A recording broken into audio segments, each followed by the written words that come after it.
হায় আল্লাহ জীবনে আর কোনোদিন গুনাহ আমি করব না। ডাকার পরে আল্লাহ বলে বান্দা তুই আমি আল্লাহকে একবার আল্লাহ বলে ডাক দিছো। হে বান্দা আমি আল্লাহ তো দয়ার আল্লাহ, আমি আল্লাহ তো মায়া।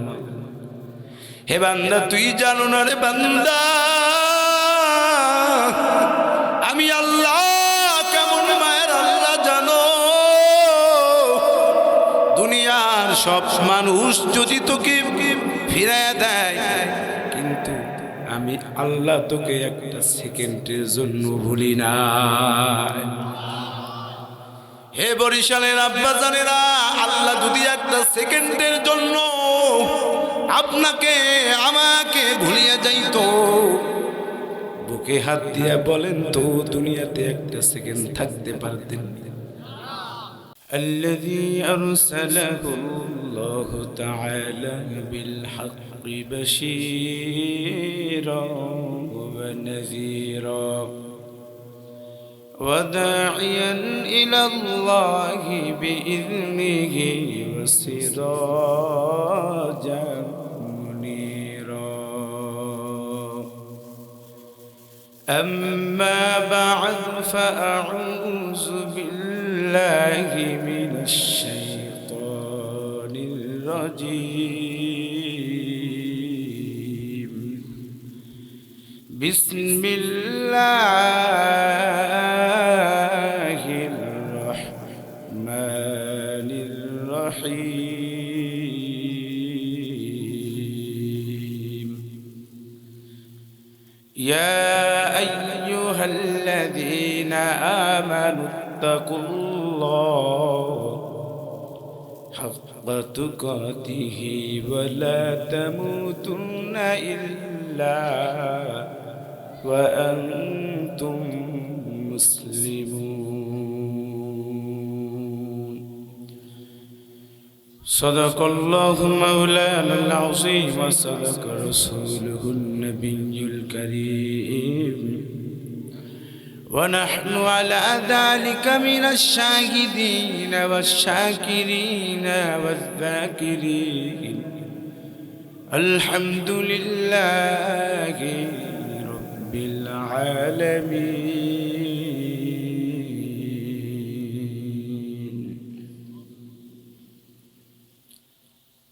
مومن زفدا نقش کفے بائے نبی ہو،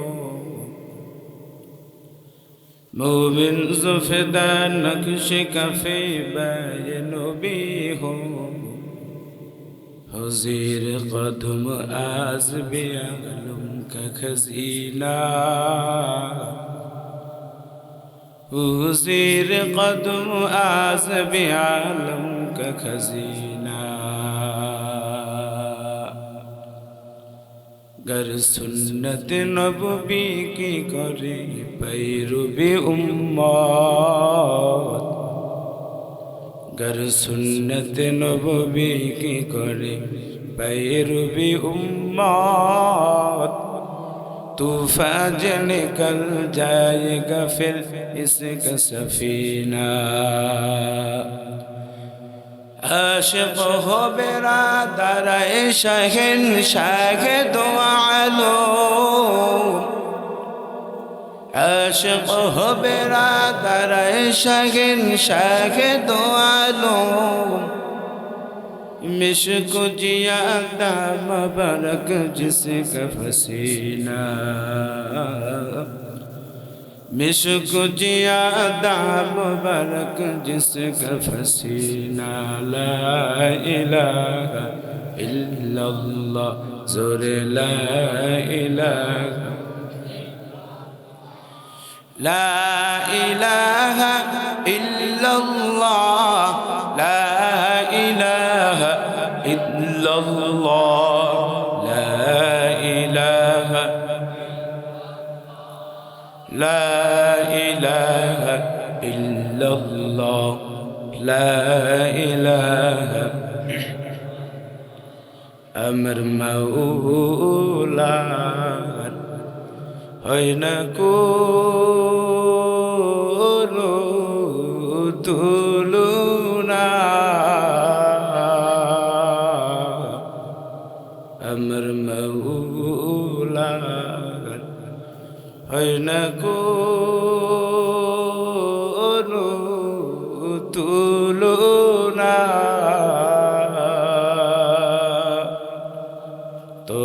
কেন মৌলার জিকির করোনা জবান আল্লাহ জিব্বা আল্লাহর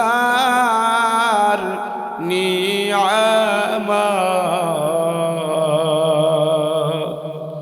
জবান আল্লাহর জিব্বা আল্লাহর নিয়ামত ওহে মুমিন জিকির করো দিবারাত লা ইলাহা ইল্লাল্লাহ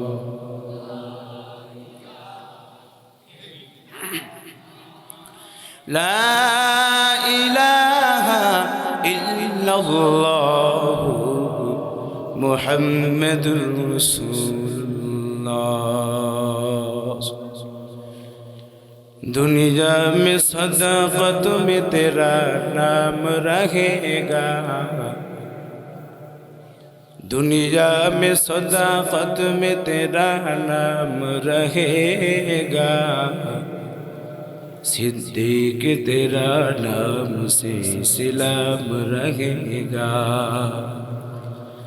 सिद्दीक तेरा नाम से इस्लाम रहेगा दुनिया में सदाकत में तेरा नाम रहेगा दुनिया में सदाकत में तेरा नाम रहेगा फारूक तेरा नाम से इस्लाम रहेगा फारूक तेरा नाम से इस्लाम रहेगा दुनिया में सखावत में तेरा नाम रहेगा दुनिया में सखावत में तेरा नाम रहेगा उस्मान तेरा नाम से इस्लाम रहेगा उस्मान तेरा नाम से इस्लाम रहेगा अल्हम्दुलिल्लाह फैजुल उलूम नुरानिया ওয়াহিদিয়া কওমিয়া মাদ্রাসার উদ্যোগে ওয়াজ ও দোয়ার মাহফিলের সম্মানিত সভাপতি বিশেষ অতিথি প্রধান বক্তা দূর দূরান্ত থেকে আগত আল্লাহ পাকের আশিকিন জাকিরিন মুহিব্বিন মুরব্বিয়ান আযম পর্দার আড়ালের স্থানরত শ্রদ্ধেয়া সম্মানিতা মা ও বোনেরা দয়াময় আল্লাহ রাব্বুল আলামিনের দরবারে অসংখ্য অগণিত শুকরিয়া যে দয়াময় আল্লাহ রাব্বুল আলামিন হাজারো ব্যস্ততার মধ্য থেকে যাচাই বাছাই করে এক হয় নেক হয় কোরআন ও হাদিসের মজলিসে গুনাহ মাফের মজলিসে আল্লাহ আপনাকে আমাকে আশা এবং বসার মতো তৌফিক দান করেছেন এজন্য শুকরিয়া আদায় করি আলহামদুলিল্লাহ আরবি যে মাস চলতেছে এই মাস হলো রজব মাস কি মাস এই মাসের পর এটা হলো শাবান মাস কি মাস শাবান মাস এই মাসের পরে হলো পবিত্র মাহে রমজান বাকি আজকে যে মাদ্রাসার উদ্যোগী মাহফিল এই জান্নাতের বাগান তাতে আমরা খুশি না বেজার খুশির আওয়াজ কি আসতে হয় না জোরে হয় আসতে হইল যে মাইকের শব্দ নেই আপনাদের তো সাউন্ড নেই সাউন্ড আছে নেই তো এই মাদ্রাসার মাহফিল এই এলাকার জন্য একটা রহমত এলাকার জন্য বরকত আপনারা এখানে যারা বসছেন ধন্য মায়ের ধন্য সন্তান যে আল্লাহ আপনাদেরকে কবুল করেছেন বিদায়ী কোরআনের মাহফিলে বসতে পারছেন যদি আল্লাহ কবুল না করতো বসতে কিয়ামতের ময়দানে আল্লাহ রাব্বুল আলামিনের কাছে আবেদন করবে বান্দা যে আল্লাহ দুনিয়াতে এমন এমন ভালো জায়গা যেখানে আপনি আমাদেরকে বসার তৌফিক দিছেন, ওই সমস্ত জায়গায় যাদের সাথে একত্রিত হয়েছিলাম, আল্লাহ কিয়ামতের ময়দানে আজকে আপনি আমাদেরকে তাদের সাথে একত্রিত করেন। সুবহানাল্লাহ। সেই দিন এই মাদ্রাসার নাম থাকবে, বুঝেন নেই? হাজী সাহেবরা হজ করতে যায় না, তারা তো বিদায় আদায় নিয়েই যায়। তারা এহরামের কাপড় পরে সাদা, ঠিক কিনা জোরে বলে? এখন পরনে কাপড় আছে, ঠিক ঠিক তদুরূপ কিয়ামতের ময়দানে আপনার আমার পরনে কোনো কাপড় থাকবে না। যে আয়াতে কারিমা তিলাওয়াত করেছে, আল্লাহ রাব্বুল আলামিন সাবধান করে দিয়ে, সতর্কতার মেসেজ দিয়ে, বার্তা দিয়ে বলে, খবরদার, ওয়ালা তামুতুন্না ইল্লা ওয়া আনতুম মুসলিমুন, খবরদার তুমি মুসলমান না হয়ে মরিও না। কে বলে? আরো জোরে বলেন, কে বলে? দুনিয়ার মানুষ কোন মন্ত্রীর কথা শোনার জন্য পাগল হয়ে যায়, প্রধানমন্ত্রীর কথা শোনার জন্য পাগল হয়ে যায়, ধনাঢ্য একজন ব্যক্তির কথা শোনার জন্য গরিব মানুষগুলো পাগল হয়ে যায়। আর মহান স্রষ্টা যিনি, আমার রব, আপনার রব, রব্বে কাবা, যিনি গোটা পৃথিবীর মালিক, সেই আল্লাহর কথাটা গুরুত্ব কম না বেশি? কতটুকু বেশি? অনেক অনেক বেশি। দুনিয়ার সমস্ত মানুষের কাছে আপনি মুসলমান, বাবার কাছে মুসলমান, মায়ের কাছে মুসলমান, বিবির কাছে মুসলমান, সমাজের কাছে মুসলমান, রাষ্ট্রের কাছে মুসলমান। আদৌ আপনি আল্লাহর কাছে মুসলমান হইতে পারছেন কিনা জানেননি? সবার কাছে মুসলমান, তো আল্লাহর কাছে মুসলমান হইতে পারছেন নাকি? সেই কোয়ালিফিকেশন গুলো আছে নাকি আমাদের মধ্যে? সেটা হলো বিষয়, বুঝেননি? বর্তমানে দেখবেন দুনিয়াতে কিছু মানুষ বের হইছে যে ওয়াজ তো প্রতিদিনই শুনি, লাভ কি? মাহফিল তো আর কম হয় না, কোরআন হাদিসের আলোচনা তো আর কম হয় না, মানুষের হেদায়েত কোথায়? হেদায়েত কার হাতে? জোরে বলেন। আমাদের বলা আমরা বলবো, আপনাদের শোনা আপনারা শুনবেন, কিন্তু হৃদয়ের, দিলের কান দিয়া, হৃদয়টাকে গলায়া যদি একটা কথা আপনার আমার হেদায়েতের জরিয়া হয়ে যায়, ওই একটা কথাই আপনার আমার নাজাতের উসিলা হয়ে যাবে। এই যে শীতের রাতগুলো অতিবাহিত করছেন, কয়েকজন মানুষ আছেন আল্লাহকে সাক্ষী রেখে এখানে বলবেন যে হুজুর, ঠান্ডা পানি দিয়ে উজু কইরা ফজরের নামাজের আগে ভোর রাত্রে কোরআনুল কারীমের তিলাওয়াত করছি। আসেননি একজন? কিন্তু মাদ্রাসার ছাত্রদের দিকে মাঝে মাঝে তাকায়া দেখেন যে গভীর রাত, একমাত্র কেবলমাত্র দুনিয়ার সমস্ত মানুষ ঘুমায়া যায়, গভীর রাতে উঠে রব্বে কাবার কোরআনুল কারীমটা বুকের মধ্যে চাপা দিয়া তারপরে তিলাওয়াত করবেন। সুবহানাল্লাহ। তাদের বরকতে, তাদের দোয়ার কারণেই আপনি আমরা বেঁচে আছি। বর্তমান জমানায় কিছু মানুষ মাদ্রাসা মসজিদের বিরোধিতা করে, আছে না নাই? শরীরের মধ্যে অ্যালার্জি হয়েছে, চুলকায়, সমস্ত শরীরের মধ্যে চুলকানি উঠছে, মলম লাগাইবেন কোথায়? সব জায়গায় চুলকানি। প্রত্যেকটা গুনাহে জর্জরিত হয়ে গেছে মানুষ, গুনাহের এক বেড়া জালে আমরা আবদ্ধ হয়ে গেছি, যেখানে গুনার গুনাহ নিকা। আল্লাহর পয়গম্বর বলেন,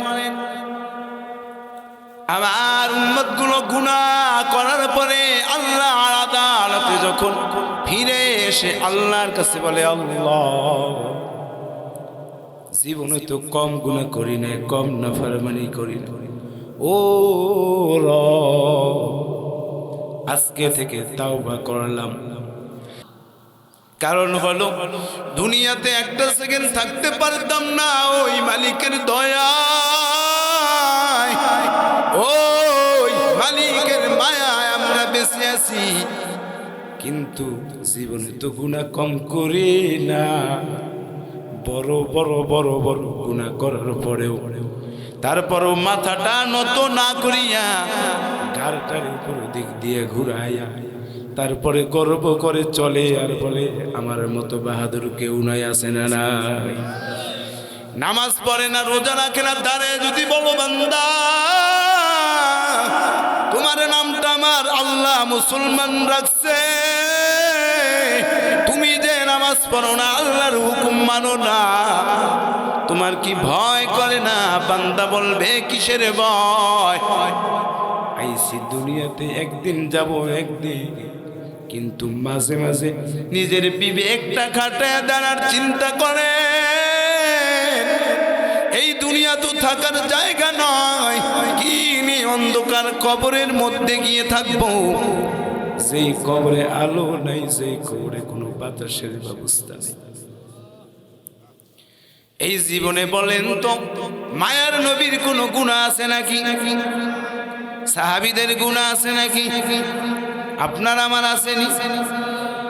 কতগুলা গুনার অভাব নাই, কিন্তু এত গুনাহ করার পরেও বান্দা যদি আল্লাহর কাছে গিয়ে বলে আল্লাহ,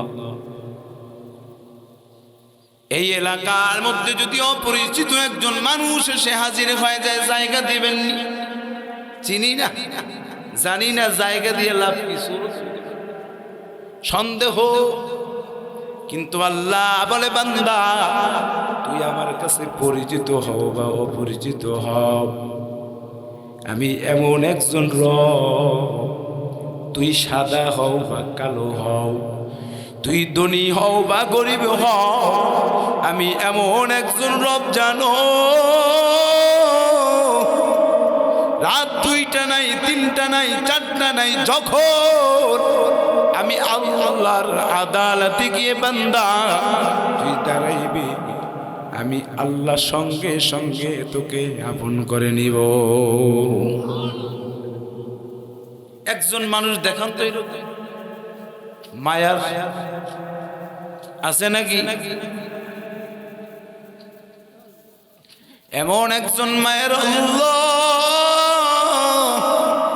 মায়ার নবী রাহমাতুল লিল আলামিন, তিনি ডেকে ডেকে বলেন উম্মত, যে আল্লাহ বলেছেন মুসলমান না হয়ে মরিও না, মনে রাখবা মুসলমানের ঘরের সন্তান হইলে মুসলমান হওয়া যায়। তুমি মুসলমানের সন্তান, তোমার বাবা মুসলমান, তুমিও মুসলমান দাবি করো, মুসলমানের সন্তান হইয়া আপনারা বলেন তো দেখি, নামাজের আজান শোনার পর মুসলমানের সন্তান হইয়া ঘরে ঘুমাইতে পারে নাকি? জোরে বলেন। কিন্তু ঘুমাইতেছে, গানের আওয়াজ অভাব নাই, ছোটবেলায় কোরআনুল কারীমের তিলাওয়াতের আওয়াজ হইতো। বলতে পারেন হুজুর শুধু কি মাদ্রাসায় তিলাওয়াত হয়? আমি সেটা বলি না, কিন্তু বর্তমান জমানায় মাদ্রাসা মসজিদ ব্যতীত ঘরে ঘরে কোরআনের আওয়াজ এখন কমেই শোনা যায়, ঠিক কিনা? ঠিক না? ঘরে ঘরে কোরআনের আওয়াজ নাই। আগে ফজরের নামাজের পরে যখন বের হইতেন, প্রত্যেকটা ঘর থেকে, বাড়ি থেকে, মহল্লা থেকে কোরআনুল কারীমের তিলাওয়াতের আওয়াজ শোনা যেত, ঠিক কিনা? জোরে বলেন। হে আওয়াজ আছে নাকি? বন্ধ হয়ে গেছে, কিন্তু একটা আওয়াজ আছে এখন। বলবো নি? বলবো। খালি দাদা বাবু আর দিদি বাবুর গানের আওয়াজ শোনা যায়, ঠিক কিনা? জোরে বলে। মায়েও দেখে, মেয়েও দেখে, বাবা একটু পর্দার জায়গায়, আমি একটু দেখি, কি দেখি? কি দেখেন? খবর দেখি, আছে না নাই? বুঝেন? এক আলেমের কাছে এক আল্লাহর বান্দা আসছে, হুজুর আমার সন্তানটার জন্য ভালো রেজাল্ট করে, পাস করে, আমি যেন বড় হইতে পারি, আমাকে কিছু শিখাইয়া দেন। বুঝেনই তো? শিখাইয়া দিল যে তোমাকে একটা আমল আমি শিক্ষা দিতেছি, সেটা হলো কি জানো নি? মানুষ তো এখন হেদায়েতের কান দিয়ে কোনো কথা শুনে না, বুঝেই না যে কোনটা হেদায়েতের বাণী, কোনটা হেদায়েতের মেসেজ বার্তা। তো বলতেছে কি জানেন, যে এই যে আমি কি করলে বড় হইতে পারবো। এখন দুনিয়ার মানুষের চাওয়া পাওয়া তো দুনিয়াদারের কাছেই থাকে, ঠিক কিনা জোরে বলেন। আখিরাতের লাইনে যারা মেহনত করে তারা আখিরাতের লাইন নিয়ে ফিকির করে। এবার দেয়া বলতেছে টাকা আমি কি করব এখন, বলে এমন একজন ব্যক্তিকে তুমি গিয়ে টাকা দিবা ইবলিসকে। কাকে দিবে? ইবলিসের টাকা দিলে তোমার ধন সম্পদের অভাব হবে না। এবার আল্লাহর বান্দা বলেন হুজুর ইবলিস কোথায় পাবো? রাগ করবেন, বলবো নাকি? কয় ইবলিস ওই জায়গায় পাইবা যেখানে কোরআন ও হাদিসের আলোচনা হয় আর ইবলিসের শরীরের মধ্যে জ্বালা পোড়া হয়। উইঠা উইঠা দৌড় দেয়, উইঠা। আর হুজুরের কথা অনুযায়ী তো আল্লাহর বান্দা বৈশর যে কি করা যায়, ইবলিস পাইব কোথায়? এখন দেখে প্যান্ডেলের মধ্যে হাজারো মানুষ, মাথার থেকে একজন উইঠা রওনা করছে, দৌড়ে যায় দাঁড়ান। 100 টাকার একটা নোট বের করে কয় যে নেন আপনারা দিলাম। হুজুরে বলছে ইবলিসরে দেওয়ার জন্য। কয় বেটা তুমি আমাকে চেনো, আমাকে জানো আমি কে? আমি অত্র এলাকার চেয়ারম্যান। অত্র এলাকার কি? কোরআন ও হাদিসের মাজলিসে বসার পরে আবার ওঠাউঠি কেন? চেয়ারম্যানে বানাইছে কি? শোনেন, ইনসাফ এমন একটা জিনিসের নাম। ঈমান কি দেখা যায়? ইনসাফ কথা বলেন না কেন? ঈমান কি দেখছেন? সাদা না কালো, কালো না গোলাপি? কিন্তু ঈমানটা অনেক দামি সম্পদ, নিয়ামত। কোন কারণে ঈমান চলে যায়, কোন কারণে ঈমান বিকৃত হয়ে যায়, কোন কথার দ্বারা ঈমান নষ্ট হয়ে যায়, কোন সাক্ষ্য দ্বারা আপনার আমার ঈমান ধ্বংস হয়ে যায় আমরা জানি না। একটা কথা বলি, যেহেতু আপনারা আমাদের এলাকারই বাবা কেউ ভাই সমতুল্য, একটা কথা কি জানেন? আপনি যদি চোরের বন্ধু হন, কার বন্ধু? সেই চোরে যত চুরি করবে সব হইবে না গুনাহ হইবে? ধরে বলেন না কেন? কতটুকু গুনাহ? চুরি করলে বোঝেন তো গুনাহ হইবে। মাছ ধরতে যখন যায় মানুষ, ভাগাভাগি অর্ধেক হয় না কম হয়? তা মনে রাখবেন, চুরি যে করবে, যে সাক্ষ্য দিবে, যে পাশে যারা দাঁড়াইবে, সেও দেখবেন ওই চুরির ভাগ পাইবে। আরে মিয়া কেমন মুসলমান হইলাম, কেউ দেখে না, পর্দা টানায় ভূতের মধ্যে ইসলামের পক্ষে, আল্লাহর পক্ষে, কোরআনের পক্ষে সাক্ষ্য দিব, সেখানেও আমাদের দিতে। আবার বলি আমি মুসলমান, যেই চোরে চুরি করবে, গম করুক, আটা করুক, কম্বল করুক, যা কিছু করুক, মনে রাখবেন একটা সাক্ষ্য দেওয়ার কারণে কিয়ামতের ময়দানে আপনার আমার আমল নামায় কম্বল চুরি গুনার অভাব নাই। কবে আল্লাহ কম্বল তো গায়ে দেই না, আবার শুনে আল্লাহ এত কম্বল তো আমি জীবনে দেখি নি। তোমার ওই ওই বন্ধু করছে না চুরি, বন্ধুরে ধরবে কোথার থেকে? আগে আপনারা ধরবে, তুমি সাক্ষ্য দেন। যে মনে রাখবেন, যারা ইসলাম নিয়ে, দেশ নিয়ে, সমাজ নিয়ে, রাষ্ট্র নিয়ে, গোটা বাংলার জমিনকে ইসলাম দিয়ে সাজাতে চায়, তাদের পক্ষে আমরা আছি। নারায়ে তাকবীর। না বলোই বাবা, স্লোগান তো এখানে দিলে নেই, অন্তরের সাথে জবানের সাথে মিলিয়ে দিছেন তো না? আবার ভুলে যাইবেন, বুঝেন? আল্লাহ রাসূল সাল্লাল্লাহু আলাইহি ওয়াসাল্লাম বলে, যে যাকে মুহাব্বত করে, ভালোবাসে, তার সাথে কিয়ামতের ময়দানে হাসর নাসর। এই যে মাদ্রাসার ছোট ছোট তালবে ইলম আছে, এরা কি আপনার আমার বন্ধু না শত্রু?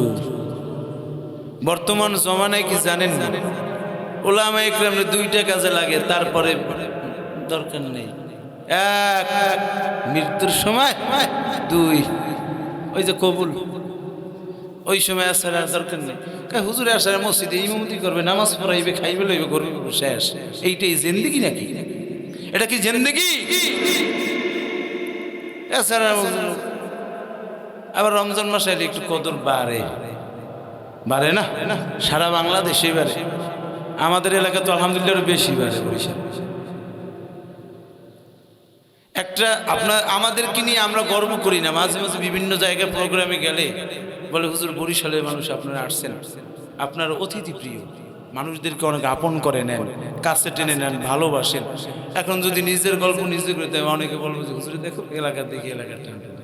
আমি বলি না, অনেকে বলে হুজুর বরিশাল গেছিলাম আপনাদের এলাকায় ঘুরতে, ওখানে যাওয়ার পরে দেখি মানুষের আন্তরিকতা, মহাব্বত, ভালোবাসা অনেক অনেক। এই যে একটা কথা। আর এখন যদি কেউ চুরি করে ধরা পড়ে, সেখানে গিয়ে যদি হাত পা বাইন্ধে পিটায়, অমুক দেশের মানুষ, লজ্জা পাবেন না? জোরে বলেন না কেন? তো এই যে মাদ্রাসাটা এখানে ভরপুর হোক, কে কে চাই? এই প্রতিষ্ঠানটা আল্লাহ যদি কবুল করে, দাওরে হাদিস পর্যন্ত মাদ্রাসা হবে, কে কে চাই? আল্লাহ তো ওই অনেকে হাতে, কে কে চাই? নারায়ে তাকবীর। আল্লাহ চাইলে এখান থেকেও ফুল ফুটাইতে পারেন না? এখান থেকেও ছাত্র পড়াশোনা করে মদিনা ইউনিভার্সিটির চান্স পাইতে পারেন না? এখান থেকে ছাত্ররা পড়াশোনা করে মিশর আল আজহার ইউনিভার্সিটিতে পড়তে পারে না? তো ছোট পাবেন। এই মাদ্রাসার পক্ষে আমরা সকলে আছি ইনশাআল্লাহ। হুজুরে চলে আসছে, আমরা সকলে এই মাদ্রাসার পক্ষে। এই মাদ্রাসার মুহতামিম যিনি আছেন অক্লান্ত পরিশ্রম করেন, যদিও এলাকার সন্তান, তারপর এই মাদ্রাসার প্রতি তার নজরটা আলাদা। তিনি মহাব্বত করেন, আপনাদেরকে ভালোবাসেন, আপনাদেরকে নিয়ে ভাবেন। মাঝে মাঝে টেলিফোনে কথা হয়, অনেক বিষয় নিয়ে ভাবেন যে প্রতিষ্ঠানটা যদি আল্লাহ কবুল করে, সকলের কাছে তিনি দোয়া চায়, আপনারা দোয়া চাবেন। সকল প্রকার সার্বিক সহযোগিতা আমরা করব ইনশাআল্লাহ। ছাত্র দিয়া, ছেলে দিয়ে, মেয়ে দিয়ে, নাতি দিয়ে, আপন বন্ধু দিয়ে, পারবো না ইনশাআল্লাহ?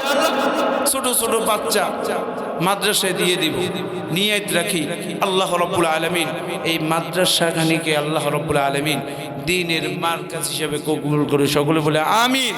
আল্লাহ আমাদের সকলকে পরিপূর্ণ মুসলমান হয়ে দুনিয়ার থেকে বিদায় হওয়ার তৌফিক দান করে। সকলে বলে আমিন।